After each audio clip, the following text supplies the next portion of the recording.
안녕하세요. 책 읽는 미주입니다. 오늘 소개할 책은 여자들을 위한 심리학.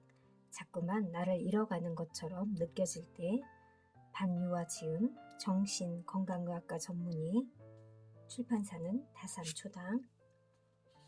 반유와 이화여자대학교 의과대학을 졸업하고 같은 대학 부속 의료원에서 수련했다.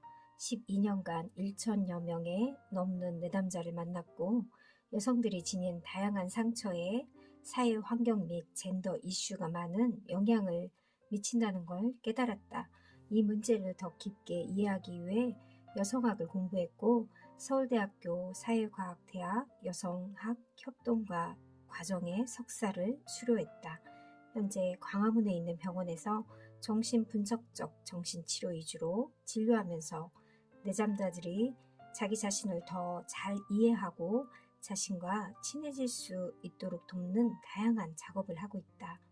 이와 관련해 국립현대미술관 올해의 작가상 2019년 전시에서 개인의 감정을 주제로 진행한 토론극장 우리들의 설치 미술가 박혜수 작가와 함께 참여하였으며 작품 당신의 우리는 누구인가의 제작 및 분석에 협업하였다. 오랜 임상 경험의 정수를 담아낸 첫 책, 여자들을 위한 심리학에는 많은 여성이 일상에서 겪는 내적 갈등의 근본적 원인을 깨닫고 불편함을 온전히 바라보면서 자기 삶을 단단히 지켜내기를 바라는 마음을 담았다.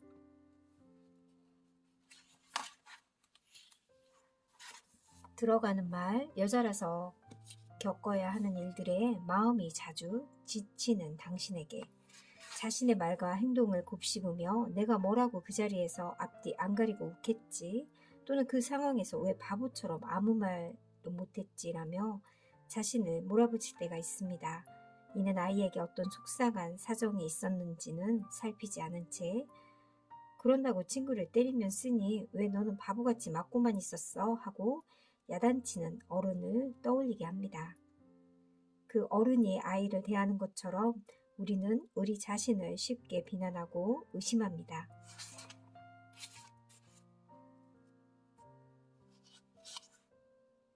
자기 자신에 대해서도 끊임없이 질문하면서 스스로가 납득할 수 있는 답을 찾아나간다면 결과적으로 자신에 대한 가장 정확한 이해와 공감을 얻을 수 있으리라 확신합니다. 그 모든 과정을 응원하면서 이 책이 여러분에게 조금이나마 힘이 될 수 있기를 바랍니다. 2021년 4월 반유와 드림 차례 1부 나를 의심하지 않기로 했다. 2부 이상과 현실 사이에서 나만의 온도를 찾아가는 법.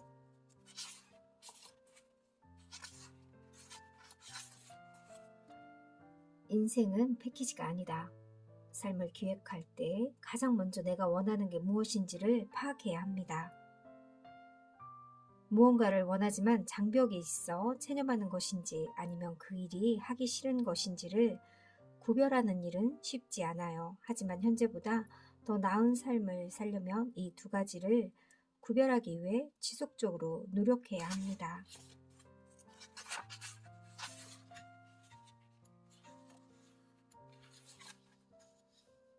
결혼을 고민한다면 결혼을 하든 하지 않든 다른 사람들은 결코 당신의 인생을 책임져 주지 않는다는 점을 기억했으면 좋겠어요. 매일 배우자와 살아갈 사람은 나 자신입니다. 자신의 선택이 부모님이나 주변 사람들에게 인정받거나 그들을 만족시키기 위한 것은 아닌지 한 번 더 생각해 보세요. 나중에 후회해도 결국 자신의 선택이었기 때문에 더욱 억울하기만 합니다. 인정받거나 실망시키지 않으려는 마음, 누군가를 위해서라는 마음에는 반드시 보상 심리가 따르거든요. 철저히 자신을 위한 선택을 하세요. 결혼을 선택했다면 정신을 바짝 차려야 합니다. 자칫하면 결혼에 따라오는 모든 것들을 하나의 패키지로 받아들여야 할 수도 있거든요.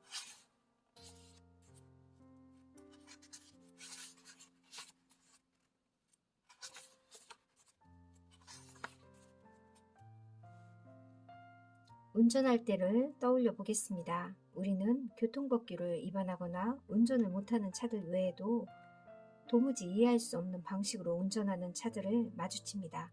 그럴 때 우리는 이상하게 운전하는 차는 길 위에 존재하고 거기서 내가 컨트롤할 수 있는 부분이 많지 않다는 점을 받아들여야 합니다. 그래야 이후 전략을 세울 수 있고 더 큰 위험으로부터 자신을 잘 보호할 수 있거든요. 지금부터 내가 타인에게 무엇을 기대하고 있는지를 생각해 봅시다. 내가 컨트롤할 수 있는 건 나 자신뿐이다. 내가 할 수 있는 만큼만 하자고요. 거기에 타인이 움직여주면 기쁜 일이고 아니면 속상하지만 한계를 수용하거나 다른 전략을 도모하면 됩니다. 그 사람의 진짜 마음이 관건인 이유. 저는 타인에게 상처를 받은 내담자가 오면 상대에게 진심이 느껴지지 않더라도 원모하는 척이라고 받아내라고 말할 때가 있습니다. 상대에게 미안한 척, 진심인 척, 고마운 척 등 형식이라도 받으면 다시 같은 일로 상처를 받을 확률이 줄어들거든요. 또 비록 처음에는 척이었으나 시간이 지나면서 진심으로 미안해하고 고마워하는 마음으로 바뀌기도 합니다. 전체가 아닌 부분과 협력하라. 타인을 한마디로 표현하려고 하면 그때그때 인상이 확확 달라집니다. 그렇기에 사람을 볼 때는 전체가 아닌 부분으로 보라고 말해주는 편입니다. 그 사람의 매력적인 부분, 미성숙한 부분을 각각 보고 자신이 타인의 모습 중 어느 부분과 협력할 것인지를 결정하면 됩니다. 나의 전체를 모두 내어주지 않아도 됩니다. 나의 부분과 타인의 부분이 협력했을 때 서로 대충 맞으면 그걸로 족합니다. 그 사람 전체와 나의 전체가 모두 맞는 건 불가능에 가까운 일이니 말입니다. 인간관계를 앞으로 계속 이어나갈지 이쯤에서 멈출지를 알기 위해서 이 방법을 사용하면 도움이 될 것입니다.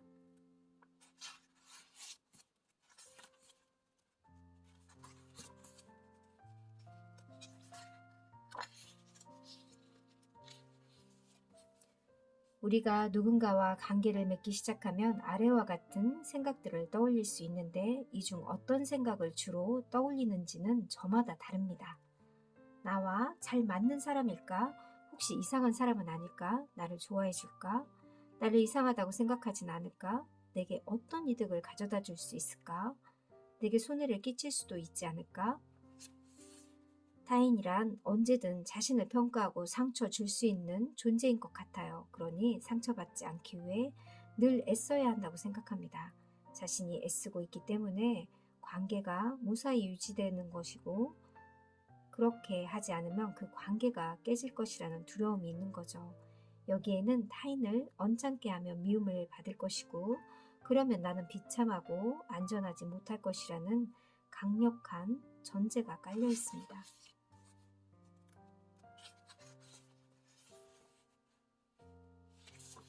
내 감정은 나의 것, 내 감정은 너의 것. 어떤 선택이든 다 거기서 거기라는 의미가 아닙니다.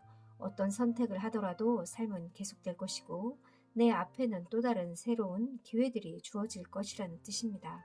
이렇게 자신이 안전하다는 전제 위에서 하는 선택일수록 순간의 욕구나 두려움에만 매몰되지 않을 수 있습니다.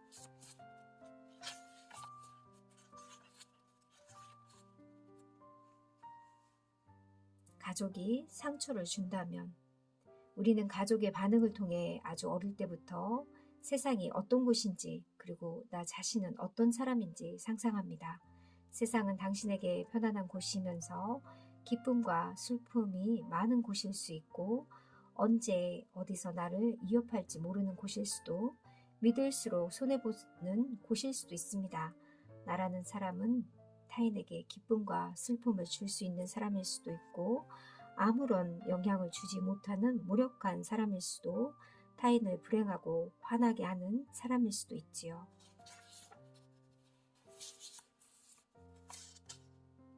이 책에 나온 가족 사례보다 더 극단적인 형태의 가족을 경험한 사람이 많을 거예요.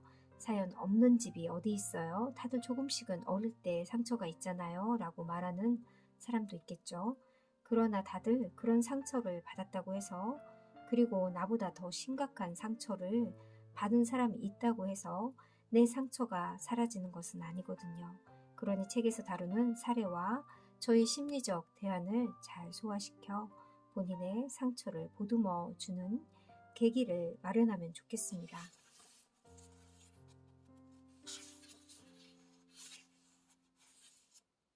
불쾌한 감정도 내 것이다. 많은 사람이 긴장이나 불안, 분노와 같은 불쾌한 감정은 최대한 멀찍이 두려고 합니다. 사람이라면 당연한 반응이지만 지금부터 어떻게 하면 불쾌한 감정이 오지 않을 수 있을까 해서 어떻게 해야 불쾌한 감정을 안전하게 안을 수 있을까 고민의 방향을 조금 틀어보면 좋겠습니다. 쾌의 감정은 유익하고 불쾌의 감정은 해롭기만 하다는 이분법적 생각은 우리가 감정을 풍부하게 느낄 수 없도록 만들어 결과적으로 삶의 폭을 제한합니다. 불쾌의 감정이 다가올 때 적극적으로 결과를 상상해 보는 일도 도움이 됩니다. 가족은 현재의 패턴에 익숙한 상태이며 변화의 필요성을 느끼는 쪽은 그들이 아니라 로운씨이기 때문입니다. 명심하세요. 상황을 변화시킬 수 있는 열쇠는 오로지 자신에게 있습니다. 여기서 로운씨의 사례가 나오거든요.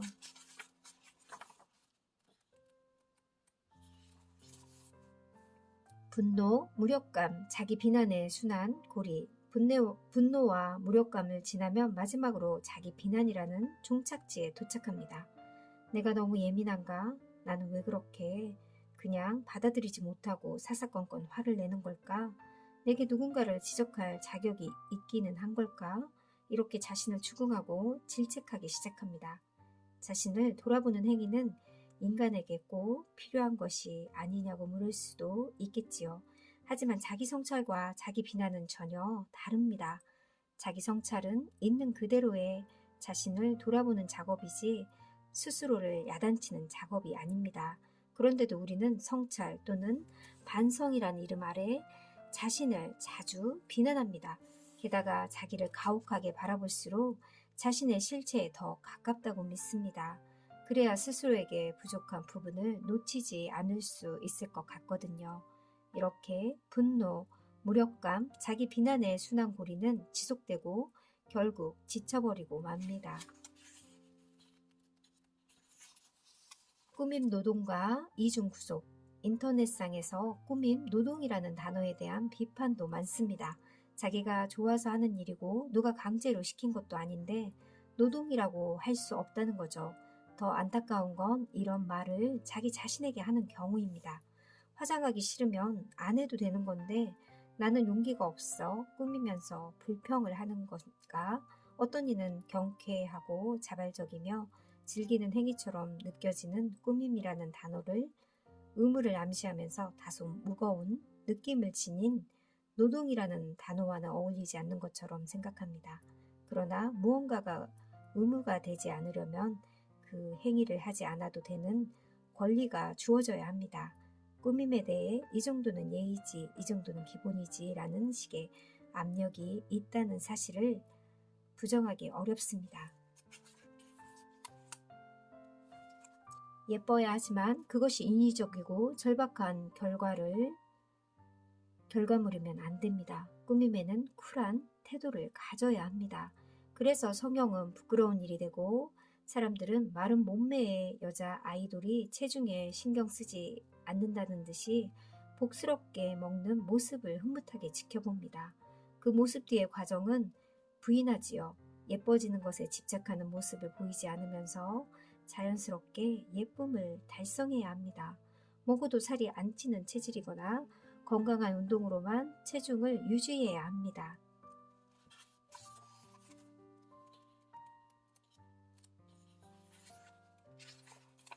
관계를 결정하는 여러 가지 조건, 겉으로 보기에는 평범한 연인의 모습이나 안으로 들어가면 여러 상황이 복잡하게 맞물려 있습니다. 타인의 시선에서 자신의 시선으로 요즘 각종 미디어에서 타인의 시선을 의식하지 말라는 주문을 많이 합니다. 수민 씨와 기영 씨가 친구들에게서 들어왔던 말만큼이나 클리셰가 되어버린 표현이지요. 어느 정도는 맞는 말입니다. 그러나 의식을 안 하고 싶어도 의식이 되니까 힘든 게 아닐까요? 그리고 타인의 시선 중에서도 도움이 되고 참고할 만한 부분이 존재하기도 하고요. 저는 여러분이 타인의 시선을 의식하면 안 되는데 의식하는 못난 나라는 수치심에 방을 만들고 순식간에 그 안으로 들어가기 전에 타인의 시선에서 자유롭기란 정말 어려운 일이지라고 인정하는 일을 먼저 시작했으면 좋겠습니다. 그래야 어느 정도의 골라내기 작업이라도 할 수 있기 때문입니다. 나의 기분을 존중할 것.